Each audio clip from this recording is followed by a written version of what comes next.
इस बार जनता का मूड क्या है वो आपको बता रहे हैं। जनता का मूड क्या है सीट वाइज, वो सीट वाइज जो डेटा है वो अब आपके सामने आने वाला है, वो भी हम बताने वाले हैं। आदित्य, फिलहाल ये डेटा आदित्य। बिल्कुल, अब जल्दी से हमारा ओपिनियन पोल क्या कहता है, वो क्या तस्वीर दिखा रहा है बीजेपी को। माय गॉड, अब वोट परसेंटेज से जब हम सीट कन्वर्जन पर जा रहे हैं तो 17 से 19 सीटों की संभावना है बीजेपी के लिए। भूले नहीं, 19 की 19 सीटें बीजेपी ने निकाल ली थी। इस बार की अगर प्रोजेक्शन की बात की जाए तो 17 से 19 सीटें। वहीं समाजवादी पार्टी जो कि शून्य पर थी 2017 में, उसे एक सीट का फायदा हो सकता है। बीएसपी के लिए तस्वीर बदलने वाली नहीं है, ऐसा प्रोजेक्शन कहता है। कांग्रेस के लिए तस्वीर बदलने वाली नहीं है और अदर्स के लिए भी तस्वीर बदलने वाली नहीं है। ये बड़ी खबर, इस वक्त की बड़ी खबर हम आपको ये दिखा रहे हैं कि 17 से 19 सीटें बुंदेलखंड की वोट शेयर के लिहाज से बीजेपी 13% गेन करती है। सीट के लिहाज से 17 से 19 सीटें, Samajwadi party 5% vote share gain तो करती है,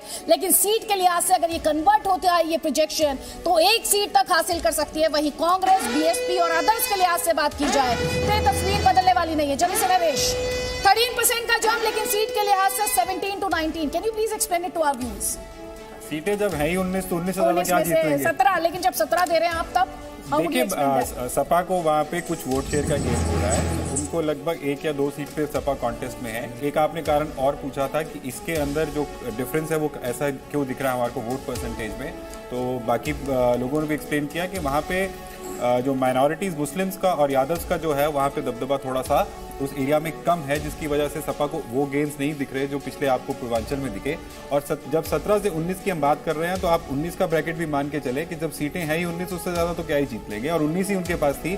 एंटी इनकमेंसी भी कुछ एमएलए की वहाँ पे इंडिविजुअल लेवल पे भी स्ट्रांग रहती है। और एक बात जो पूर्वांचल में भी देखने को मिली हमें और बुंदेलखंड में भी देखने को मिली कि इंडिविजुअल सीट्स के ऊपर एमएलए से कई जगह पे रोष बहुत ज्यादा है और उस रोष का कहीं ना कहीं पे बीजेपी को कोई नुकसान उठाना पड़ सकता है। पर जो वोट शेयर की परसेंटेज और हवा की बात है वो वहाँ पे भाजपा के पक्ष में है बुंदेलखंड की जहाँ तक बात है। ठीक है, शंभुनाथ जी जल्दी से कमेंट, बुंदेलखंड में तस्वीर ज्यादा बदलती दिखाई। बीजेपी ने, अभी संजीव जी ने बताया कि बीजेपी ने वहाँ काम किए हैं और जो सबसे बड़ा असर पड़ रहा है बुंदेलखंड एक्सप्रेसवे का पड़ रहा है। बुंदेलखंड एक्सप्रेसवे चित्रकूट के पास एक गांव से निकल के इटावा के पास आगरा लखनऊ एक्सप्रेसवे पे जोड़ रहे हैं। काम लगभग कंप्लीट है। इसका एक बड़ा फायदा मिल रहा है, इससे लाखों लोगों को रोजगार भी तो मिलेगा भाई, डेवलपमेंट भी होगा। इसके असर के कारण ये जो असर है पूरे इलाके पे उसका एक असर पड़ रहा है। जहां तक जी, मैं जल्दी एक कमेंट ले रही हूँ। उमेश्वर जी, तो विकास का जो नैरेटिव योगी आदित्यनाथ सेट कर रहे थे, बार बार कह रहे थे paying off for the party. जैसे उत्तर प्रदेश में अगर हम बुंदेलखंड के इलाके की बात करें तो बुंदेलखंड को हमेशा याद किया जाता था एक पिछड़े पॉकेट के रूप में, और बहुत ही जिसे कहें कि खेतों के लिए ना पानी की व्यवस्था थी और ना ही घरों में प्रॉपर पानी की व्यवस्था थी। तो एक तरह से पिछड़ापन का पर्याय बन चुका था बुंदेलखंड। और वहाँ पे जो विकास की गति चली है, एक्सप्रेसवे के अलावा पानी की सुविधाएं, चाहे वो गांव हो या खेत हो, वहाँ जो व्यवस्था की गई है उसका रिफ्लेक्शन भी निश्चित रूप से पॉलिटिकल सिनेरियो पे दिख रहा है। ठीक है, रतिभान जी, छोटी छोटी नहर परियोजनाएं आप देखिए अभी एक वहाँ पर नदी है बागें, उस पर एक छोटा सा डैम बनाया गया, उससे पानी दिया गया।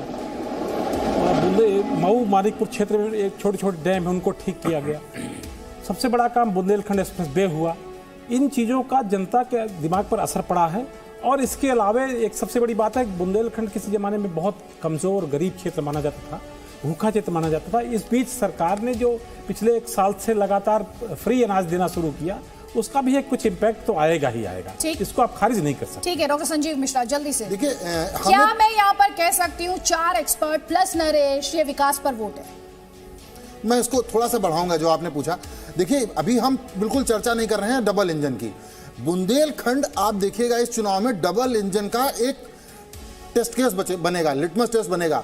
वहां डिफेंस कॉरिडोर पे भी हमारा ध्यान नहीं गया। डिफेंस कॉरिडोर पे काम हो रहा है और डिफेंस कॉरिडोर भी रिजल्ट करेगा एम्प्लॉयमेंट पे और वो एम्प्लॉयमेंट रिजल्ट करेगा वोट पे। तो हम बुंदेलखंड की तस्वीर अपने दर्शकों को दिखा रहे हैं। राजीव, जल्दी से एक बार फिर से बताइए किस तरह से वोट शेयर और सीट में कन्वर्ट हो रहा है वोट शेयर? बिल्कुल अदिति, वोट शेयर बढ़ रहा है बीजेपी का और 17 से 19 सीटें बीजेपी को मिल सकती हैं, यानी कि दोहरा सकती है 2017 को बीजेपी। समाजवादी पार्टी का वोट शेयर भी बढ़ रहा है और 1 सीट मिल भी सकती है। पहले शून्य था, पहले कुछ नहीं था समाजवादी पार्टी के हाथ में। यहाँ पर एक तरफा जो क्लीन स्वीप था बीजेपी का।